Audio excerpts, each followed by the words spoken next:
네. 마이크 때문에 시간이 좀 걸렸네요. 일단 원래 오늘 GV를 진행하기로 한 이은선 기자는 사정이 생겨서 오늘 못 오시게 됐어요. 욕하지 마시고요. 그래서 이은선 기자의 고급진 진행을 제가 대신할 수는 없겠으나 정실하고 다 문제를 메꿔 줄 거라는 믿음으로 저는 앉아있는 거고요. 여기 지금 나와 있는 대로 저 QR코드 찍으시면 오픈 채팅방 들어가실 수 있거든요. 사진에 제가 안 잡히는 게 여러분께 좋은 거죠. 그래서 그 오픈 채팅방에 질문을 올려주시는데요. 질문을 짧게 올려주셔야 됩니다. 질문이 길면 폭이 워낙 많아서 제가 다 체크를 못하니까요. 짧게 핵심만 궁금한 것만 질문 올려주시면 중간중간 소개해 드리도록 하겠습니다. 네. 그리고 그 중에 한 3분 정도를 뽑아서 작은 선물 드리도록 할 테니까 질문 많이 해주시고요. 여기까지가 공지사항이었습니다. 네. 그리고 일단 오늘 이 영화의 GV를 함께 진행하게 될 직접 소개해 주시죠. 네, 안녕하세요. 정은채입니다. GV로 이렇게 또 오랜만에 한 2년 만인 것 같은데요. 네, 좋은 영화로 또 이야기 나눌 수 있어서 너무 기쁘고 또 초반에 마이크가 좀 문제가 있어가지고 시간이 조금 단축이 됐는데 네, 빠르게 진행을 해볼까요? 네. 근데 원래 GV의 컨셉이 제가 본 홍보자는 월드 토크더라고요. 네. 애프터양 월드 토크로. 왜 그런지 저도 잘 모르겠는데 네. 감독님 오셨어야 됐는데. 네. 네. 하지만 어쨌든 감독님이 참여하신 작품을 함께한 정은채 배우가 있으니까 네. 좀 월드적인 이야기가 나오지 않을까. 글쎄 제가 그 애플 TV 파친코라는 작품 보셨는지 모르겠는데 그 작품을 공동 연출하셨어요. 코브나다 감독님께서. 네, 그 시리즈 중에 사실 제가 함께 촬영을 한 에피소드는 없어서 현장에서 감독님이 어떤 스타일인지는 저 이제 친한 배우들한테는 조금 들었었는데 제가 직접 경험을 해보지 못했고 최근에 그 LA에서 프리미어가 있었을 때 처음 뵀어요. 네, 그래서 그때 이제 만나서 인사하고 서로 이제 어땠는지 그런 이야기들을 되게 반갑게 주고받았는데 영화랑 굉장히 닮아있다는 인상을 받아서 저는 그 점이 흥미롭더라고요. 보통 감독님들이 자기가 만든 영화를 닮아 있지 않나요? 그런 경우가 많지 않나요? 그런 경우가 많은 것 같은데 최근에 며칠 전이었죠. 칸 영화제에서 박찬욱 감독님이 네. 인터뷰하는 게 지금 잠깐 생각이 나는데 감독님은 아주 다른 자기의 삶과는 아주 많이 다른 그런 이야기들과 그런 이야기들을 영화로 풀어내는 걸 즐겨 하신다는 얘기를 들었습니다. 박찬욱 감독님은 정작 무서운 거 못 본다고 TV에 나와서 엄살을 부리시던데 세상 제일 무서운 영화를 만드시면서 그런 감독님이 있는가 하면 본인이 만든 영화와 좀 비슷한 성품을 지닌 감독님들이 있는데 코고나다 감독님이 그러신 것 같고요. 일단 감독님 얘기로 시작해야 될 것 같아요. 코고나다 감독님을 처음 알게 된 게 역시 콜럼버스라는 작품인가요? 네, 저는 작품으로는 콜럼버스를 봤었고 그 영화를 처음에 선택을 하게 된 계기도 그 포스터랑 그냥 그 이미지적인 느낌이 너무 매력적이라고 생각을 해서 보게 된 거거든요. 그 감독의 정보도 전혀 없었고 그 영화의 정보도 전혀 없었는데 제가 주로 어떤 새로운 영화들을 선택하는 기준이기도 해요. 그냥 그런 포스터의 느낌, 제목의 느낌, 그런 느낌으로. 그런데 비주얼적으로 일단은 그 미장센이 너무 아름답고 강조되어 있는 그런 영화여서 어떤 분이 이런 영화를 만드시나 하고 조금 검색도 해보고 했던 그런 기억이 있어요. 네. 콜럼버스라는 영화는 코고나다 감독, 이 영화를 만든 코고나다 감독의 전작이고요. 오늘 본 영화가 괜찮으셨다면 반드시 콜럼버스는 챙겨보시기를 추천드려요. 이게 콜럼버스를 보시면 애프터양의 어떤 전체적인 영화의 질감이나 이야기를 끌어나가는 방식에 이해가 좀 높아질 수 있다고 생각을 해요. 물론 건축을 좋아하시는 분은 당연히 콜럼버스를 보셨겠지만 그 콜럼버스가 2018년? 네, 2018년 영화였죠. 콜럼버스가에서 그 미장센 외에도 혹시 콜럼버스라는 영화가 남긴 또 다른 인상이 혹시 있었나요?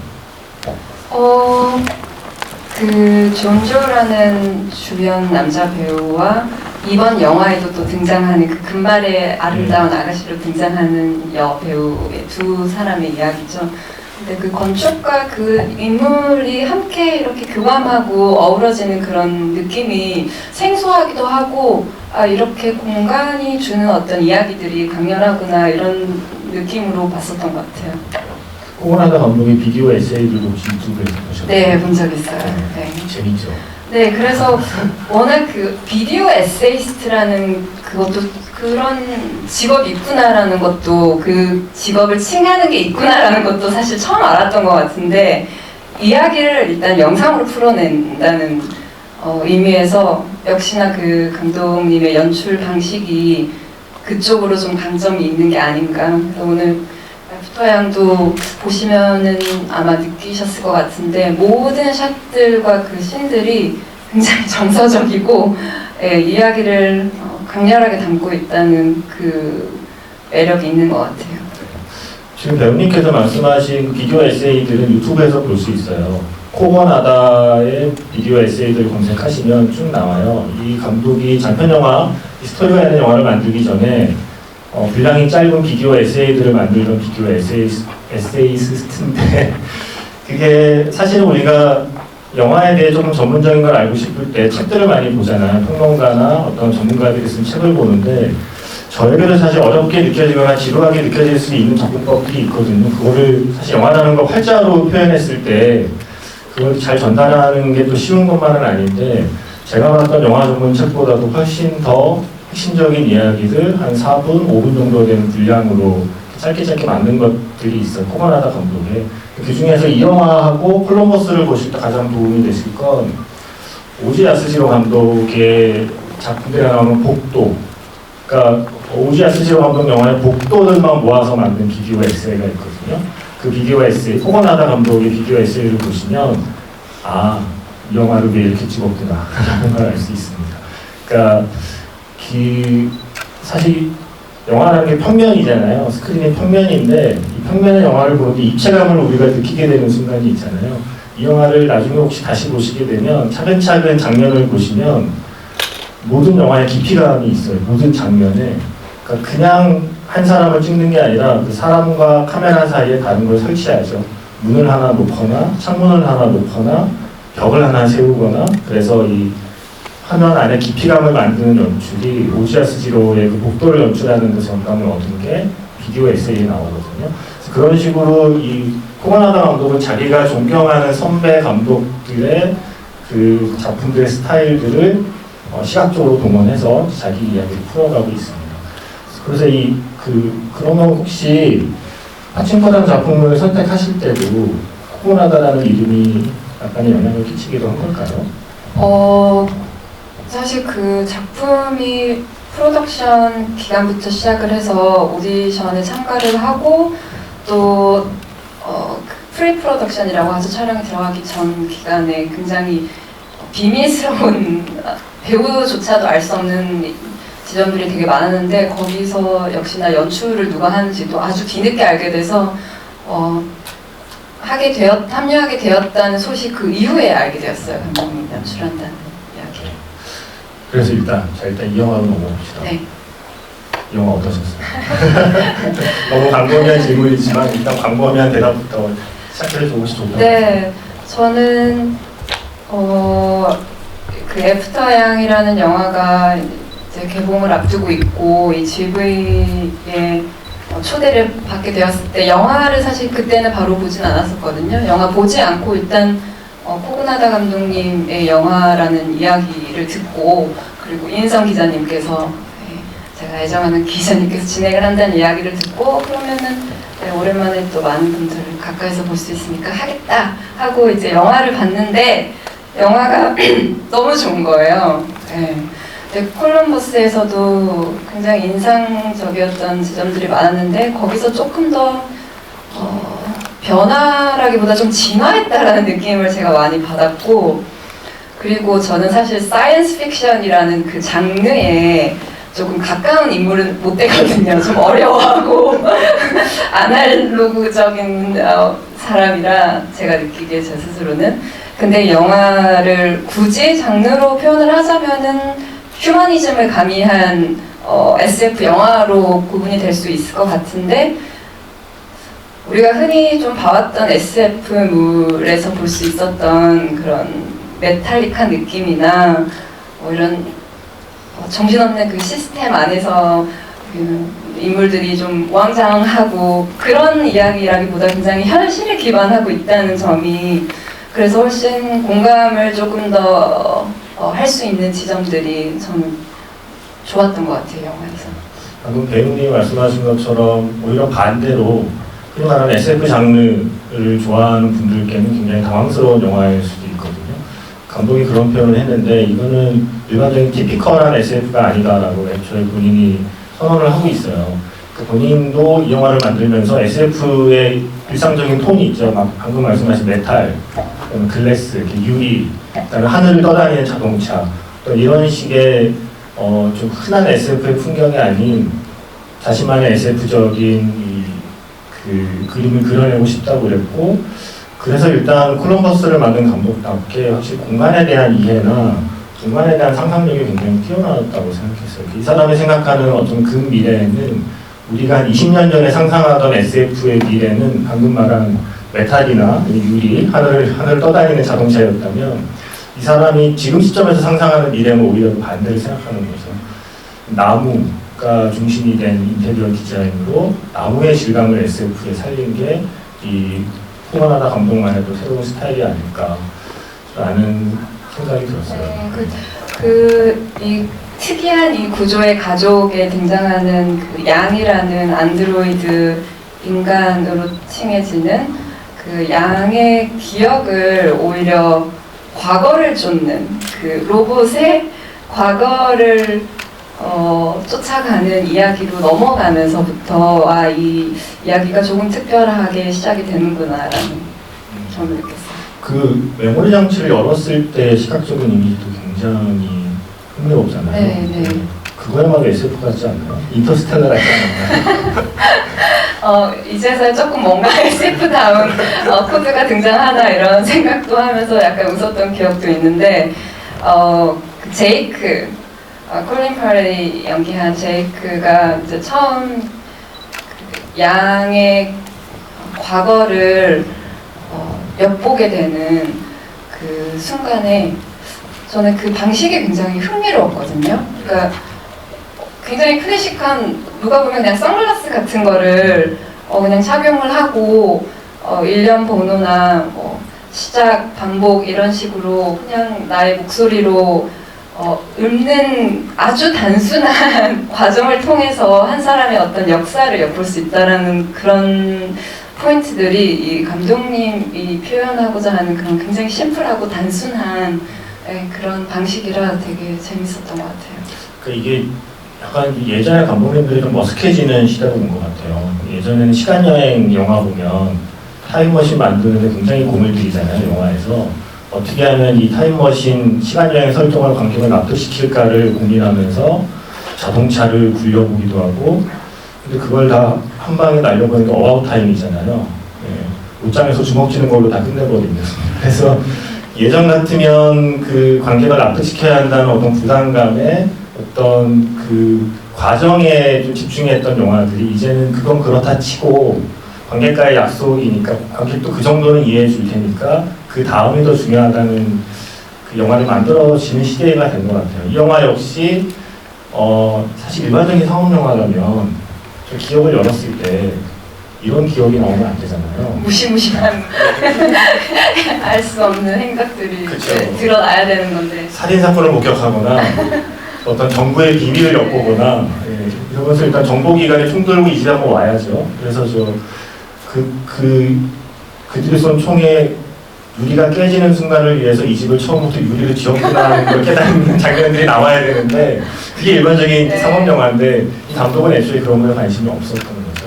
그래서 그런 부분들이 그 메모리 박스를 열고 나서 그 이후의 감정들이 이게 너무도 일상적이고 작은 어떤 순간의 사진 앨범 같은 그런 메모리 박스여서 오히려 조금 더 충격적인 지점이 있었던 것 같아요, 저는. 그 양의 기억을 열었을 때, 그래서 제이크가 양의 기억을 쫓아서 한 발 한 발 갈 때 혹시 개인적으로 어떤 기억 혹은 어떤 순간들이 제일 좀 기억이 나나요? 아니면 어떤 순간들이 제일 마음을 움직였나요? 저는 영화 통틀어서 처음 그 기억을 열었을 때 이렇게 짧은 이 순간들로 엮어진 굉장히 일상적인 우리가 매일매일 마주하는 그런 순간들을 마주하게 됐을 때 너무 감동적이고 좋았던 것 같아요. 예를 들면은 지금 생각나는 것들은 뭐 가족의 단란한 어떤 한때의 이런 뒷모습 같은 그런 풍경들, 계절의 변화, 그리고 사랑하는 그 너무 귀여운 미카 중국인 여동생이 자라는 그런 모습들 너무너무 많았는데 그런 순간들이 양이 가장 행복하고 놓치고 싶지 않은 그런 순간들로 기억이 돼서 그분들이 참 좋았던 것 같아요. 저도 그 벽에 그 햇빛이 일렁일렁하는 네. 어떤 순간들, 사실 우리들한테는 너무나 사소해서 그냥 저장 장치가 있다면 굳이 저장하지 않을 것 같은 기억들 있잖아요. 우리가 사실 뭔가를 저장해야 된다면 우리가 컴퓨터처럼 우리의 기억을 저장할 수 있다면 사실 그런 기억들은 보통 저장을 안 하지 않을까요? 예. 용량 낭비라고 생각하지 않을까요? 그래서 이 영화를 보고 나서 마주하는 되게 일상적인 하루가 조금 다르게 보이기도 했어요. 저도 워낙에 양 못지않게 작은 것들에 조금 집착하는 그런 순간들을 아주 좋아하는 편이기는 하나 영화를 보고 조금 더 그런 마음이 조금 더 가까워졌고 이런 아무것도 아닌 이런 순간들에 참 감사를 해야 되는구나. 영화를 보고 조금 또 달라진 태도를 가지게 된 것 같아요. 방금 배우님께서 말씀하신 게 감독의 관심사라고 생각해요. 저 콜럼버스에서 그 대사 혹시 기억나세요? 건축을 왜 좋아하냐고 물었더니 맨날 보던 이 평범한 세상이 갑자기 다르게 보인다는 말을 해요. 내가 갑자기 건축을 사랑하게 되면서 내가 맨날 지나다니는 이 평범한 세상이 그 건축을 좋아하고 관심을 갖게 되면서 갑자기 달라 보이게 되어서 너무 좋다라는 표현이 나오거든요. 감독이 그런 우리가 사소하다고 생각해서 그냥 사소하게 생각해버리는 순간들에 그 어떤 숨어있는 의미를 발견하는 게 감독의 큰 관심사이고 인터뷰를 보면 역시 좀 통하는 게 있나 봐요. 네. 이 감독도 고레에다 히로카즈를 좋아하더라고요. 고레에다 히로카즈 원더풀 라이프 혹시 보셨나요? 네. 원더풀 라이프의 영문 제목이 애프터 라이프더라고요. 원더풀 라이프도 그냥 원더풀 라이프인 줄 알았는데 외국에 소개된 제목은 애프터 라이프로 소개가 되어서 이 영화의 제목도 사실은 그 고레에다 히로카즈의 원더풀 라이프의 영문 제목 애프터 라이프에서 조금은 따왔다라는 이야기를 하더라고요. 근데 원더풀 라이프 혹시 보신 분은 기억하시겠지만 그게 바로 그 영화가 기억에 대한 이야기잖아요. 그러다 이건 네이버에 원더풀 라이프 제작 노트를 클릭하면 제일 먼저 나오는 그 프로덕션 노트가 있어요. 그러다 히로카즈가 편집실에서 밤낮으로 영화 편집하다가 문득 그런 생각을 했다는 거죠. 내 인생을 영화로 상영하게 된다면 그 영화에는 어떤 장면이 담기게 될까를 상상하게 됐다는 거예요. 만약에 내 인생을 영화로 만들어서 상영을 한다면 어떤 장면이 들어가게 될까? 그 상상에서 시작한 게 이제 원더풀 라이프라서 사람들에게 물어보는 거잖아요. 딱 하나의 기억만 간직할 수 있다면 당신의 인생을 통틀어서 어느 기억을 고르겠습니까? 라는 질문에 사람들이 답을 하는 걸 영화로 만들어서 보여주는데 원더풀 라이프인데 이거는 어떤 의미에서는 그 원더풀 라이프의 기본 설정을 코코나다 감독이 자기식으로 변형한 거라고 생각이 들더라고요. 그러니까 애프터 양이 기억하는 거를 마치 영화를 만들듯이 영상을 만들듯이 우리에게 보여주는 그 형식을 취하고 있다는 게 그래서 저도 이 영화를 보고 나서 나무를 다시 보게 됐어요. 사실 나무는 우리의 하루에서 별로 중요한 게 아니잖아요. 네. 요즘 고양이들은 중요하게 생각하는데 저는 나무를 중요하게 한 번도 쳐다본 적이 없었던 것 같거든요. 근데 이 영화에서 저는 그런 생각을 처음 하게 됐던 것 같아요. 그런 어떤 이 영화가 아니었다면 가볍게 보아 넘길 거를 영화 덕분에 다시 들여다보는 게 저는 이런 영화를 보는 재미가 아닐까 맞아요. 싶어요. 네. 그리고 감독 스스로가 조금 스스로에게 하고 싶은 그런 질문들을 이 영화를 통해서 어떻게 보면 해수라고 할 수도 있을 것 같은데 본인이 계속 그런 답을 이 영화를 통해서 좀 보고 싶은 그런 느낌도 있었을 것 같고 관객들에게 이렇다라고 규정되어 있지 않은 아주 어떻게 보면은 굉장히 열어놓고 이 영화를 작업을 하신 것 같다라는 그런 느낌을 많이 받았어요.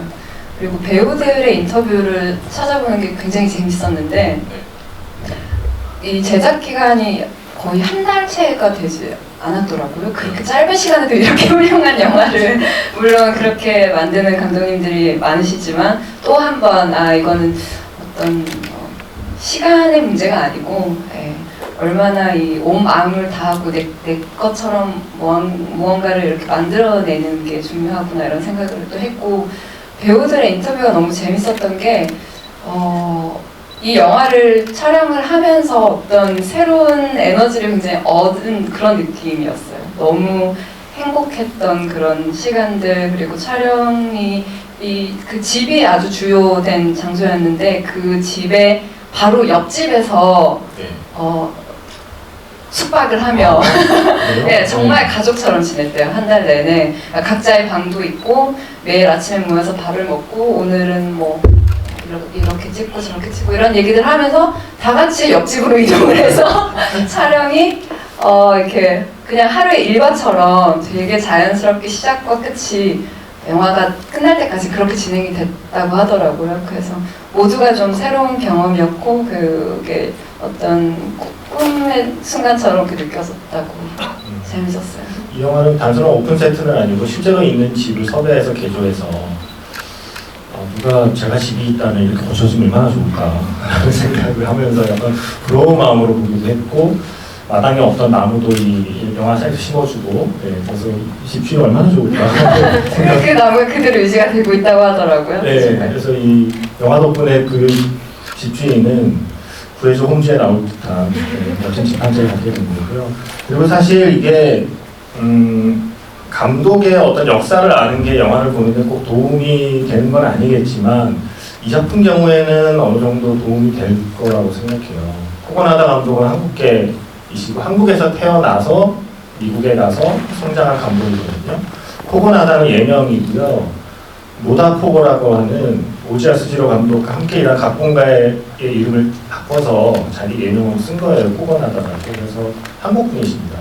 그런데 미국에서 한국인이라는 어떤 좁은 바운더를 넘어서서 미국에서 아시아 사람으로 성장해온 자신의 어떤 삶이 이 애프터함이라는 영화에 담겨있는 거라고 생각이 들어요. 계속해서 아시아다움이란 무엇인가 그리고 뿌리에 대한 이야기를 하게 되잖아요. 그리고 자기 소속감에 대한 이야기를 하게 되고 저는 사실 빠진코도 그렇고 이 작품도 그렇고 저는 한국에서 한국인으로 살고 있고 아시아에서 아시아인으로 살고 있거든요. 여기 계신 많은 분들이 그렇겠지만 그래서 사실 뿌리에 대한 궁금함이나 나의 정체성에 대한 고민이 그렇게 심각하지는 않았다고 생각해요. 그리고 성장 과정에서 외국에 혼자 이렇게 떨어져서 정은채 배우님처럼 외국에서 유학을 하거나 혼자 홀로 외딴 곳에 떨어져 살아본 경험이 없기 때문에 그런 생각이 덜한데 이 감독 같은 경우에는 그리고 파친코를 함께 작업했던 수많은 스태프들 같은 경우에는 그 생각이 굉장히 좀 뿌리 깊은 고민이 아닌가라는 추측을 하게 되거든요. 저도 어린 시절에 그 외국에서 생활을 했던 그 기억이 있어서 그때는 사실 제가 굉장히 어디에 내가 발을 붙이고 있는지 그 정체성에 대해서 저는 완벽한 한국인이긴 하지만 그런 생각을 처음 하게 됐어요. 외국에 나가서 생활을 하면서. 그런데 또 저의 케이스와는 너무 다르게 그런 한국계 미국인들 우리 이번에 빠친코를 작업을 하면서 만난 굉장히 수많은 한국계의 외모를 하고 있는 미국인들을 너무 많이 만났거든요. 근데 그분들에게 이 나의 뿌리, 나의 정체성은 무엇인가라는 질문은 거의 제가 느꼈던 것과는 조금 너무 좀 다른 세계 이야기만큼 아주 큰 이야기. 네, 그래서 그 부분이 약점일 수도 있지만 사실은 굉장한 강점이라고 저는 생각을 하거든요. 모두가 느낄 수 있는 부분은 아니니까. 그래서 그 강점을 가지고 지금은 너무 많은 영화나 이제 작품에서 본인들의 정체성을 드러내고 또 찾는 것 같아요. 그래서 사실은 영화에서 코고나다는 제이크가 아니라 양에게 자신을 이입해서 이야기를 끌어간다고 생각을 해요. 그러니까 저는 그 질문이 되게 중요하다고 생각했거든요. 헤일리 루 리차드스, 영화에 나온 에이다라는 캐릭터가 그런 말 하잖아요. 이런 영화에 꼭 나오는 질문. 양이 혹시 인간이 되고 싶어 했나요? 이런 질문은 우리 항상 이런 안드로이드나 로봇이 나오는 영화의 핵심적인 질문은 인간이 되고 싶어하는 비인간이라는 설정이 우리가 늘 영화에서 보아오던 질문이잖아요. 이 영화는 그걸 아주 가볍게 질문을 바꿔버리죠. 그건 너무 인간 중심적인 생각이 아닌가요? 라고 하는 질문은 마치 미국에 사는 아시아인들에게 아메리칸이 되고 싶은가요? 라고 묻는 것과 같은 형태의 질문을 영화 속에 던진다는 느낌을 받았어요. 그래서 양의 기억을 되찾아가면서 양이 보아온 그 거대한 시간의 흐름, 제이크는 도저히 이해할 수 없을 만큼 거대한 시간의 흐름, 지금의 내가 있기까지 그 양이 거쳐온 그 시간의 흐름을 보여준다는 게 좀 이 코고나다 감독이 자신의 좀 뿌리찾기를 이 영화를 통해서 하고 있는 건 아닐까라는 생각을 했어요. 네. 그런데 인터뷰에서는 그런 말 하더라고요. 사실 이 영화는 어떻게 보면 심플하다. 그냥 우리 양의 메모리를 열어본다는 건 아이폰의 메모리를 열어보는 것과 그냥 같은 거다라는 이야기를 하더라고요. 그래서 시작은 그러했지만 고장난 가전제품을 고치러 가는 이야기로 시작하지만 결국엔 실존에 대한 이야기로 가는 영화다라는 평가를 하고 있습니다. 네, 그 재밌었던 게 저희가 항상 가지고 다니는 이 핸드폰도 고장이 나면은 수리를 맡길 때 제대로 된 센터로 가서 뭘 하는지 아니면은 좀 저렴하게 가든지 뭐 이런 식의 대화들을 하고 그게 이제 숙제같이 여겨지는데 그런 부조리함도 이 영화가 항상 잔잔하게 흘러가다가도 그런 좀 실소를 터뜨릴 수 있는 그런 아이러니한 부분들이 매력적인 포인트가 되는 것 같아요. 얘기 나누는 사이에 시간이 많이. 질문을 이렇게 많이 주시면 어떡합니까? 근데 저는 이런 시스템도 오늘 처음 알았어요. 네. 여기 세월이 많이 변했거든요, 2년 만에. 네. 제가 양하고 대화를 하고 있는데 이 오프닝 시퀀스 얘기를 역시 많이 물어보시네요. 빠찡코가 연상된다고 하셨어요. 저 그거 물어보고 싶었어요. 왜 빠찡코에서 춤 안 추셨어요? 그럼 저 준비하고 있었는데 안 시켜가지고. 근데 빠찡코 그 오프닝은 사실 그 또 오프닝 시퀀스를 기획을 하고 또 촬영하는 분은 또 섹션이 굉장히 다르게 나누어져 있고 이 영화의 오프닝을 보면서 저도 그 생각을 파친코의 오프닝을 생각을 했었는데 재밌죠. 이게 계속 그냥 비슷한 느린 호흡으로 갈 줄 알았지만 시작이 아주 역동적이고 활기차게 시작이 되어서 재밌는 리듬감이 있겠구나 이 영화가 그런 생각을 하면서 봤습니다. 감독 인터뷰를 보니까 저는 뜻밖에도 이 오프닝 시퀀스에 오늘 2번 보니까 그게 보이더라고요. 춤추는 가족들이 나중에 다 영화에 나오더군요. 네, 맞아요. 네. 저는 처음 볼 땐 몰랐는데 춤추는 가족들이 하나씩 나오잖아요. 4인 가족. 그중에 하나는 박물관 직원의 가족, 하나는 그 양을 고쳐주는 사람의 가족. 그들이 오프닝에 다 나왔더군요. 오프닝 볼 때는 전혀 그 생각을 못하고 네, 보다가. 한 번 보면 저도 그 캐치 못했는데 2-3번 봤을 때 이렇게 보이더라고요. 네, 근데 그거를 거의 영화 촬영 초반에 찍었대요. 콜린 페럴의 아내로 나온 분은 거의 첫 촬영이 저거였대요.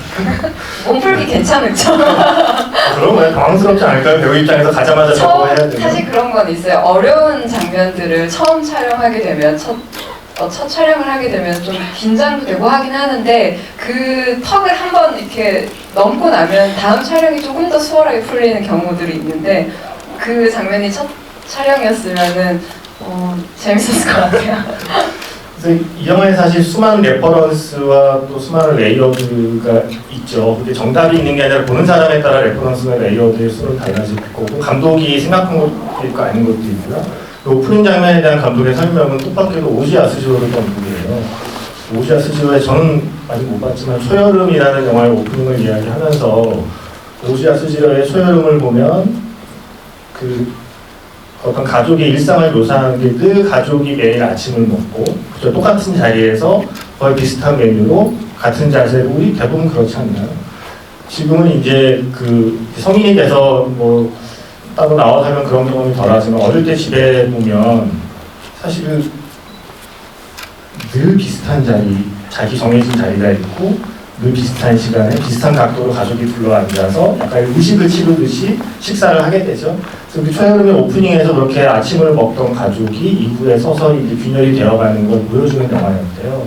그래서 오지 아스지로에서는 그게 밥을 먹는 행위라면 이 영화에서는 그걸 춤추는 행위로 바꾸어서 저렇게 한 달에 한 번 저 가족은 저 의식을 치르듯이 저렇게 댄스대회를 하면서 가족 기분 확인한다 라는 설명을 하고 있더라고요. 오지 아스지로 이렇게 쓰시나? 아, 그 춤추는 장면에서 양이 이렇게 모든 게임이 끝나는데도 계속 반복적으로 이제 춤을 춰서 양 왜 그래 뭐 이렇게 하잖아요. 이제 그 장면을 통해서 아 뭔가 문제가 이제 생겼다, 오류가 생겼다라는 거를 알게 되는 순간인데 가족들이 이 영화에 원래 원작이 있다고 들었는데 그 원작에서는 그 양이 매일 그 식탁에서 밥을 먹을 때 그 시리얼 그릇에 반복적으로 이렇게 얼굴을 처박는 행위를 하게 되면서 아 이게 무언가가 문제가 났다라고 묘사가 됐다고 하더라고요. 고마운 각색이라고 생각합니다. 네. 영화 시작하자마자 시리얼에 얼굴을 처박는 걸 보고 있으면 약간 코로나다 식으로 조금 변형이 됐죠. 그렇죠. 그런 영화는 박찬욱 감독의 스타일이죠. 그런 오프닝은. 하지만 이 코로나다 감독의 스타일로 각색이 됐고 이 얘기 혹시 많은 분들이 궁금해하시네요. 릴리 슈슈에 대한 이야기. 네. 일단 여기 릴리 슈슈의 모든 것이란 영화를 보신 분, 이와이 슌지 감독의 릴리 슈슈의 모든 것을 보신 분, 의외로 많지 않네요. 의외로 많지 않네요. 네. 코고나다 감독이 좋아하는 영화 중에 하나고요. 자, 이참에 영업을 하시죠. 어떤 영화입니까?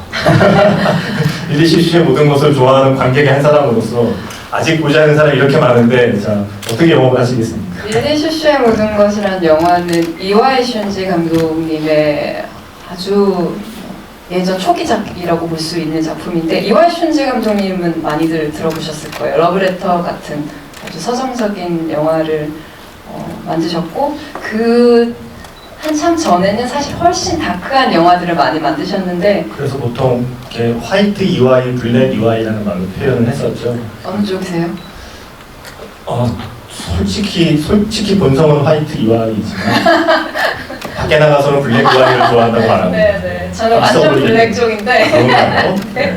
네, 저도 제가 릴리 슈슈의 모든 것을 처음 본 게 아마 고등학교 때 고1 정도 됐을 때였는데 거의 저의 인생의 영화라고도 볼 수 있을 만큼 굉장히 심취해 있었던 시기가 있었어요. 아직까지도 그 영화를 너무 좋아하고 어떤 뭐 인터뷰를 하게 됐을 때 꼽는 인생의 영화라고 하면 그 영화가 나올 정도로 그래서 이 영화를 보고 이 음악이 그 릴리 슈슈의 모든 것의 테마곡이 글라이드라는 곡이 나올 때 약간 심장이 멈추는 듯한 느낌을 받아서 집에서 봤는데 리모컨으로 잠깐 멈춰섰어요. 왜 이 곡이 지금 이 상황에서 흐르는 거지? 약간 네네. 그래서 이 영화에서 약간 시작의 끝에 대한 이야기들을 주고받는 장면이 있는데 저의 기억에 이 릴리 슈슈의 모든 것이 오늘 약간 마무리가 되는 그런 느낌을 받았었어요. 네. 이거는 굉장히 외로운 소년에 대한 이야기예요. 릴리 슈슈의 모든 것은 소속감을 느끼지 못하고 그리고 집단 따돌림, 그 당시 일본에서 이지메라는 용어로 많이 표현되던 그 집단 따돌림을 당하던 소년이 릴리 슈슈라고 하는 어떤 가상의 스타에게 빠져드는 이야기거든요. 이렇게 설명하니까 영화가 정말 왜소해 보이네요.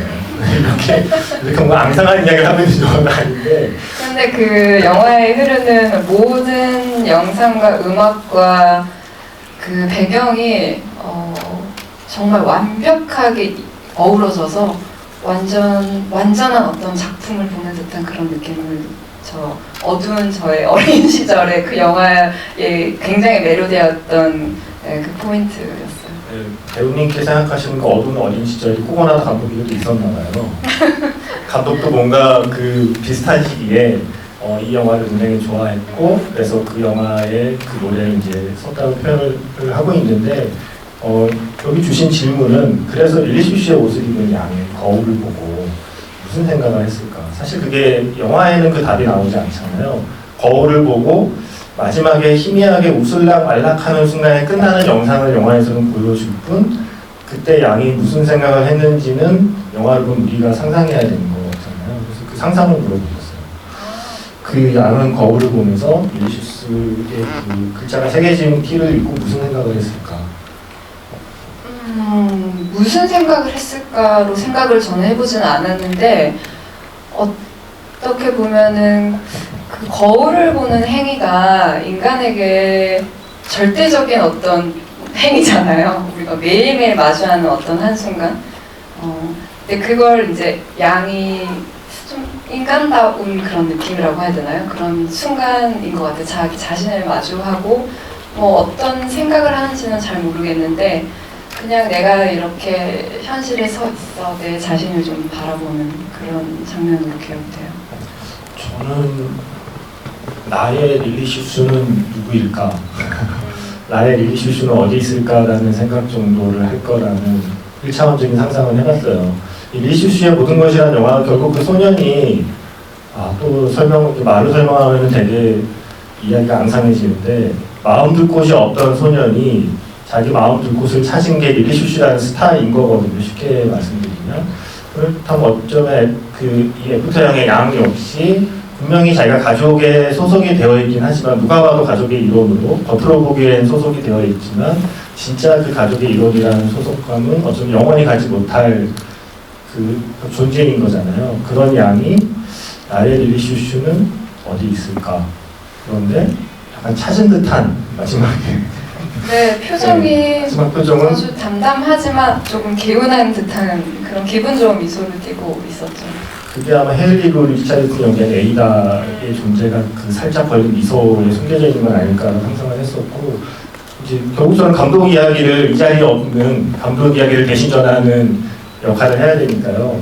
감독이 재밌는 이야기를 했어요. 그러니까 애프터 양, 그러니까 이 애프터 양의 애프터에는 두 가지 뜻이 있다는 표현을 하더라고요. 애프터는 그야말로 애프터, 양이 고장난 이후 그 시간적인 개념의 애프터가 하나 있고 하나는 제가 영어에 약합니다만 고 애프터의 애프터라는 거죠. 그러니까 무언가를 추구하는, 그러니까 무언가를 추적하는, 그러니까 제이크가 양을 고 애프터하는 이야기라는 거죠. 늘 곁에 있었지만 정확히 양이 무슨 생각을 하고 어떤 삶을 살아왔는지 모르던 제이크가 양에 대해서 조금씩 알아가는 의미의 그때 쓰는 단어는 애프터라는 그 단어를 썼고 그게 좀 제이크의 입장이라면 여기 제이크의 아내의 입장은 약간 그 시간 개념에 가깝죠. 이제 양은 고장났으니 이제 우리는 우리의 갈 길을 가야 되지 않을까라는 생각을 하는 그런 의미로 이제 썼다고 하면서 그런 표현을 해요. 이 양의 기억을 열어보는 건 아까 말한 그러니까 고장난 아이폰을 열어보는 것과 같지만 또 뭐랑 비슷하냐면 할아버지나 할머니께 할아버지 할머니의 삶을 물어보는 거랑 같다라는 얘기를 해요. 우리가 일상생활과의 접점을 감독이 말해주는데 자기 부모님이 말씀이 없으셨대요. 그럼 꼭 나와요. 많은 한국 부모들이 그러하듯이. 지금 세대의 부모는 그렇지 않겠지만 코고나다 세대의 한국 부모님들은 말수가 적었기 때문에 사실은 영화 미스터리인 거죠. 부모님은 내가 태어나기 전에 어떤 삶을 살았을까를 전혀 모르고 살다가 꼬치꼬치 캐 물었더니 부모님이 드디어 본인들의 삶을 얘기해줬다는 거죠. 근데 얼마나 드라마틱했겠어요. 그냥 한국에서 성장하고 난 것도 아니고 뭔가 부침이 있어서 미국에 갔을 거잖아요. 또 고생 많이 했을 거잖아요.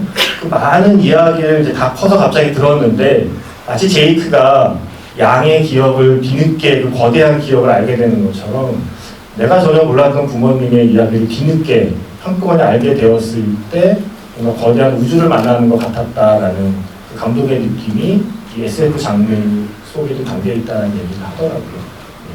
그래서 한번 그 감독의 이야기까지 소개해드리고요. 이게 원래 Q&A 시간이 네. 되면 이렇게 마이크를 들고 이렇게 질문에 집중을 하고 눈도 마주치고 하는데 이제 그 타이밍이 없어지. 저는 어쩔 수 없이 너무 옛날 사람인가 봐요. 네. 아 이렇게 아, 이런 일은 뭐 어렵지 않아요? 배우님은 이 영화를 보면서 어떤 점이 끌리셨는지 궁금합니다. 아, 지금까지 말씀하셨지만 혹시 빼먹은 이야기가 있나요? 어떤 장면? 아니면 꼭 어떤 순간을? 많은 장면들이 참 좋았는데 그 양과 제이크가 차에 대해서 이야기를 나누는 장면에서 왜 당신은 차를 좋아하는지 단순히 이 차의 맛 때문에 좋아하는 것인지 이런 질문을 하게 돼요.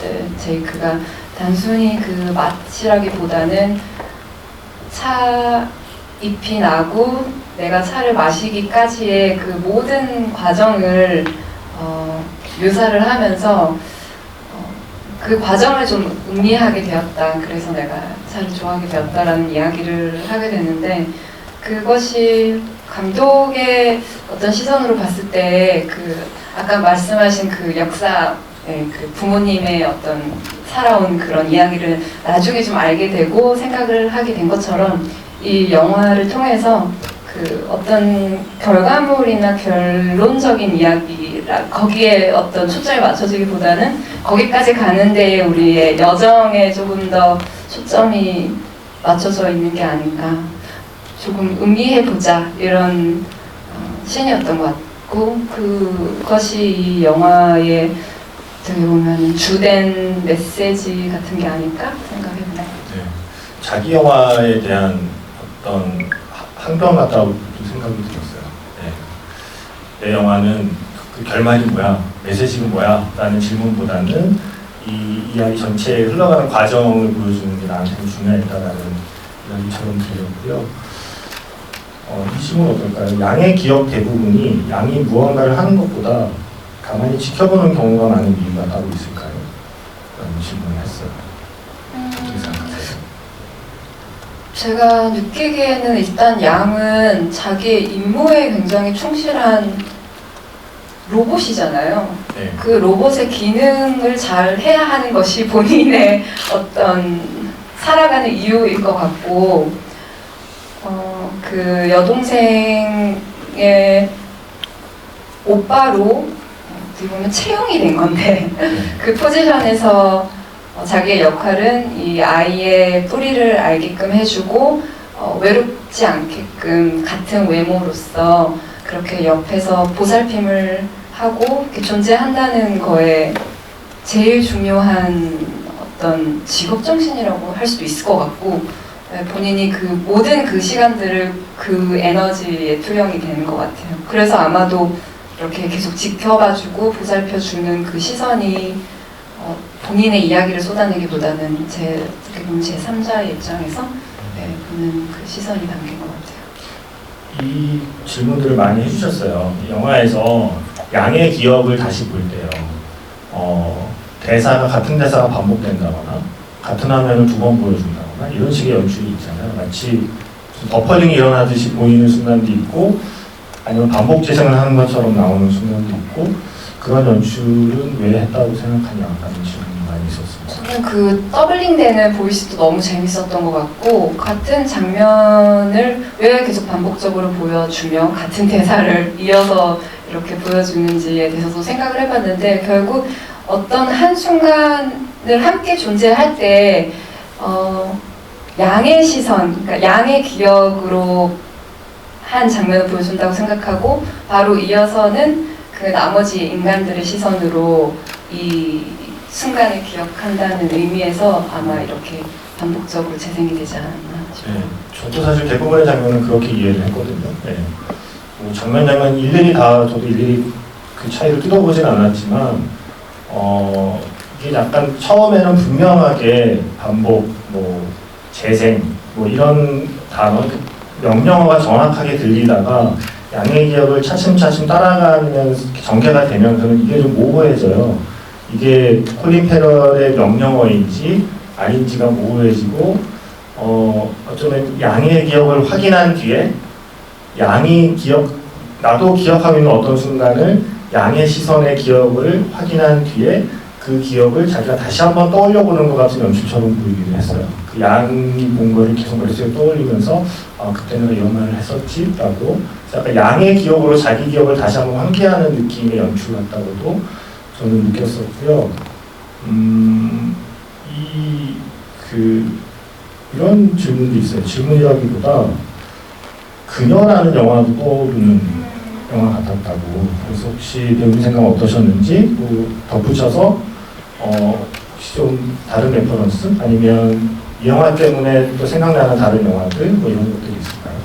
기억이라는 테마나 소재가 사실 굉장히 흔한 소재잖아요. 그런 테마로 만들어진 영화들이 아주 많고 저도 이 영화를 보면서 예를 들면 그녀도 생각이 났었고 이터널 선샤인 같은 그런 영화들도 생각이 났는데 그 시간이 한참 지나고 나서 우리가 기억하고자 하는 어떤 순간들이 좀 다르게 기억되기도 하고 왜곡되기도 하고 유의미하게 느껴지기도 하고 그런 이 변화, 기억의 변화라고 해야 되나요? 원하든 원치 않든 그런 식으로 각자 조금 다르게 저장이 되는 그런 지점이 아주 재밌었어요. 네. 저는 그 대사가 되게 기억에 남았어요. 저에게도 기억이 정보가 아니었으면 좋겠다는 이야기를 많이 하잖아요. 사실 생각해보면 우리가 그 어느 때보다 수많은 걸 기록하는 시대에 살고 있잖아요. 여기에 모든 게 기록되어 있지 않습니까? 그리고 인스타나 아니면 저 하나의 계정에 예전 같으면 그냥 기억으로만 간직할 것들을 우리는 이미 수많은 기록의 형태로 저장하고 살아가고 있다는 거죠. 그래서 오히려 역설적으로 양이 느끼는 감정을 갖고 있는 건 아닐까라는 추측을 해봤어요. 나는 분명 인간이지만 어떤 면에서는 이미 내가 양처럼 좀 변해 있는 건 아닐까라는 생각을 했던 거죠. 내 인생의 어떤 기억들을 나도 모르게 기록으로만 간직하고 있는 건 아닐까라는 생각을 하게 만드는 순간들이 있었어요. 그러니까 예전에는 정말 기록이 불분명했기 때문에 애써 기억하던 것들을 이제는 그 노력들이 오히려 약해지는 건 아닐까? 그냥 아예 나중에 찾아보면 되지 뭐 그때 포스팅 해놨는데? 그러니까 난 기록해놨기 때문에 내 기억은 저장되어 있다는 어떤 확신을 갖게 되는 것들이 그러면서 느끼는 공허함들이 어느 순간 느끼는 공허함들이 양이 느끼는 공허함과 난 인간인데 영화 속의 로봇이 느끼는 감정과 어떤 점은 이미 비슷해져 있다라는 생각에 사실 섬뜩한 순간들이긴 했어요. 기록을 많이 하시잖아요. 직업적으로 그래야 하죠. 네. 그렇죠. 영화 보면 지금도 아까 영화 보면 썼는데 사실 끝나고 나면 알아보지도 못해요. 네. 불꽃이 극장에서 쓴 글씨를 여러분들은 알아볼 수 있나요? 그래서 알아보지도 못하는다고 강박적으로 기록을 하게 되는 거죠. 그리고 인스타 계정 만들면 강박적으로 올리게 되잖아요. 올리는 게 없어도. 네. 그런 상황에서 한 20, 30년 전에는 혹은 50년 전에는 SF 영화에서 던지는 질문들이 로봇도 과연 인간처럼 감정을 가질 수 있을까? 라는 질문이었다면 이제 그 시기에 사실 우리가 사는 시대가 많이 변하면서 이제는 그 질문이 오히려 바뀌어가는 게 아닐까. 우리가 과연 내가 여전히 인간답다고 말할 수 있는가라는 질문으로 바뀌는 건 아닐까? 좀 그 이야기를 양을 통해 하는 건 아닐까라는 생각을 저는 했었어요. 그리고 이건 저는 문득 궁금해졌어요. 그러니까 배우 입장에서 영화에 나오는 수많은 캐릭터 중에 성별, 나이 다 떠나서 하나를 고를 수 있다면 이 캐릭터 중에서? 네, 이 영화에서 저는 미카요. 미카예요? 네. 저는 혹시 양을 욕심내지 않을까라는 생각을 했었는데 네. 저 처음 보는 배우였거든요. 근데 원래는 노래를 부르는 친구더라고요. 연기를 이 영화에서 처음 했고 오디션을 통해서 발탁이 되었는데 감독님이 거의 오디션에 초반 오디션에서 이 친구를 더 이상 다른 배우 볼 필요도 없이 이 친구를 하겠다라는 어떤 확신에 선 캐스팅이었다고 들었는데 야무지잖아요. 어떻게 보면 이 넷 중에서 넷 말고 또 그 에이다 뭐 많은 그 배우들 중에서도 가장 좀 확신에 찬 어떤 연기를 하는 것 같기도 하고 그 에너지 발산하는 느낌이 다른 배우들이랑은 좀 다르다는 느낌을 받았어요. 무대의 체질인가 봐요. 네, 표현을 이렇게 대부분의 다른 배우들은 물론 연출도 있겠지만 이렇게 그러니까 내면의 전쟁을 과감하게 한다고 하면은 이 친구는 물론 아기 꼬마 친구이기도 하지만 그 순간에 발산의 그 에너지가 굉장한 느낌이 들었어요. 네. 상상하고 있네요. 뭘요? 영화 속의 미카장이 그러기에는 인체력을 해서 붙여넣기 해서 네. 눈물이 날 만큼 지루한 영화였나요? 뭐 이런 질문을 하는 임채배 형님의 얼굴을 지금 문득 떠올리고 있었습니다. 그 다음에 시간이 많지는 않아서 마지막 질문 정도가 질문을 되게 많이 네, 엄청나게 많은데 일단 감상이 많고요.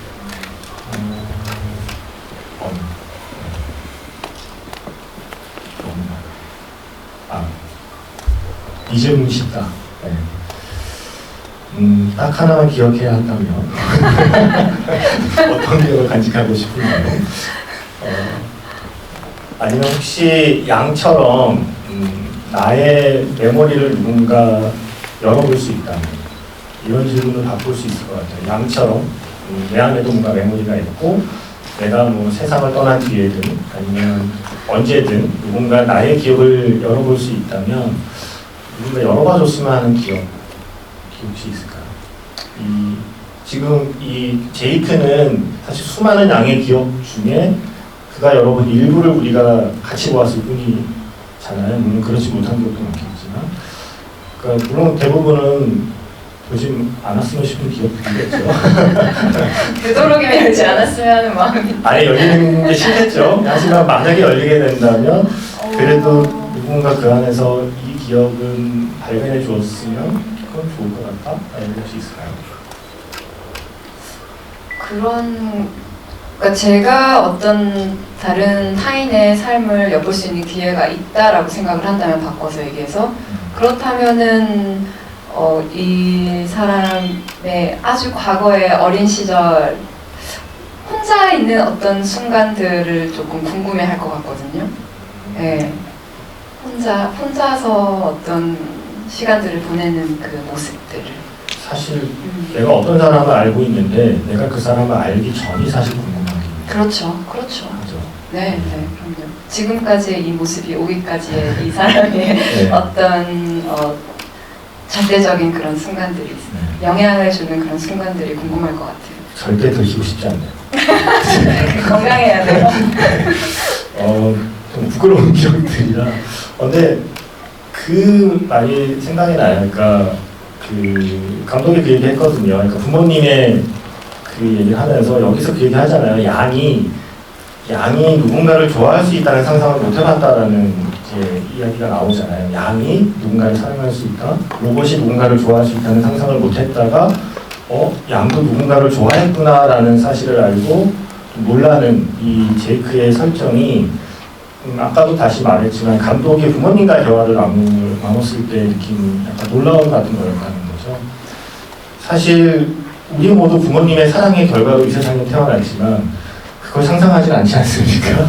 약간 상상이 잘 안 되는 거잖아요. 내가 태어나기 전에 부모님의 삶, 어쩌면 내 부모님의 20대, 내 부모님의 10대, 이거는 어쩌면 영원한 미스터리로 남아 있는데 어느 날 그걸 부모님께 들었을 때 이 감독의 표현으로는 그 안에 하나의 우주가 열리는 것 같았다라는 표현을 하고 있거든요.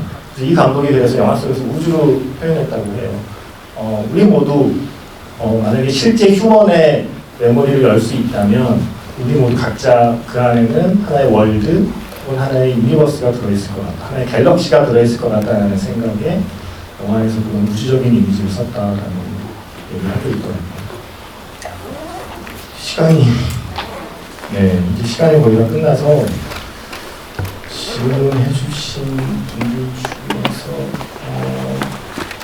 일단 제가 좀 세분을 뽑아야 돼요. 혹시 기억나는 질문이 있었나요? 지금까지 오픈 채팅방에 올라온 질문 중에서 그 릴리슈슈에 관한 질문하셨던 분 네. 생각이 나고 그분이 이따가 선물 받아가세요. 네. 거울을 보고 무슨 생각을 했을까? 저기 계시네. 라고 질문해 주신 분, 그리고 저는 딱 하나만 기억해야 한다면 어떤 기억을 간직하고 싶으신가요? 질문해 주신 분도 선물을 드리고 싶고요.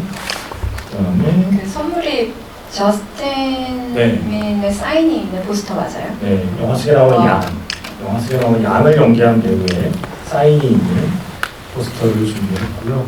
하나는 조금 더 정시 배우께서 마지막 인사를 하는 동안 찾아보도록 하겠습니다. 사실은 뭐 흥미가 더 많은 영화고 사실 이런 영화는 이렇게 술은 안 되는데 차를 마시면서 그냥 한 천천히 음미해 네. 주셨으면 좋겠어요. 차 하나 이렇게 우리고 마시면서 한 2-3시간 동안 그 장면은 어땠어? 이 장면은 어땠어? 그 대사는 어땠어? 뭐 이렇게 두랑두랑 하면 사실 좋은 영화이긴 하고 이은상 기자가 왔다면 훨씬 더 많은 이야기를 했을 영화라고 생각합니다. 네, 하지만 일단 주어진 시간 내에서 이야기는 여기까지를 나눠야 될 것 같고요. 일단 혹시 못 따라하신 이야기나 그리고 마지막에 애프터 양 지구에 함께 해주신 분들에 대한 말씀 부탁드립니다. 오랜만에 또 이렇게 제가 가장 좋아하는 영화관이라는 공간에 저도 오랜만에 왔는데 이제 조금 영화관의 문이 조금 열린 듯한 그런 느낌이 있죠. 그 안에서도 한국 영화들이 아주 선전을 하고 돌아왔고 이제 영화관에 북적북적 되게 될 것 같은데 오늘 또 이렇게 시작을 함께 해주셔서 너무 감사드리고 또 2년 만에 GV 왔는데 좀 더 빠른 시일 내에 또 뵐 수 있었으면 좋겠고 늘 건강하시고 행복하셨으면 좋겠습니다. 감사합니다. 마지막 선물 받은 분은 아까 그녀 그 영화 언급해 주신 분까지 드리도록 할게요. 사실 제가 어제 윤성 기자의 구제 소식을 듣고 네. 본인이 가장 너무 안타까워하며 죄송한 말씀을 전달하고 할 수만 있다면 이은성 기자 메모리를 제가 열어보고 싶었거든요. 이 영화 GV를 하면서 어떤 준비를 했을까. 이은선의 메모리를 훔쳐와서 그걸 베껴서 진행하고 싶다는 생각. 일단 큰 사고 없이 대단한 거여서 이제 스스로 자족하고 있지만 더 나누지 못한 부족한 이야기는 나중에 이은선 기자 다 나오면 또 한번 시켜요. 그래서 그때 더 좋은 이야기 나눠주셨으면 좋겠고요. 애프터 양 오늘 보시고 나서 오늘 언급한 이야기들, 그 배우께서 언급한 릴리슈슈의 모든 것이나 콜럼버스 같은 영화들, 그리고 유튜브에서 볼 수 있는 코고나다 감독의 비디오 에세이들 그런 것들을 보시면 이 영화에서 풀리지 않는, 영화만으로 풀리지 않는 많은 미스터들이 조금 풀릴 거라고 생각해요. 그리고 그 얘기 빼먹었다. 감독도 이 양에 대해 다 모른대요. 감독들은 꼭 그런 얘기 하더라고요. 양을 연기한 배우한테도 말 안 해줬대요. 양이 어떤 애인지. 양은 영원한 미스터리니까 네가 아는 만큼만 연기해라. 그런 감독들 믿지 않나요? 아닌가요? 그래서 이 영화를 만든 감독조차도 완전히 안다고 자신하지 않는 이 양의 이야기, 양의 기억들, 양의 질문들은 여러분들이 각자 품고 집에 돌아가시면 될 것 같습니다. 저는 긴 시간 함께 해주셔서 고맙습니다.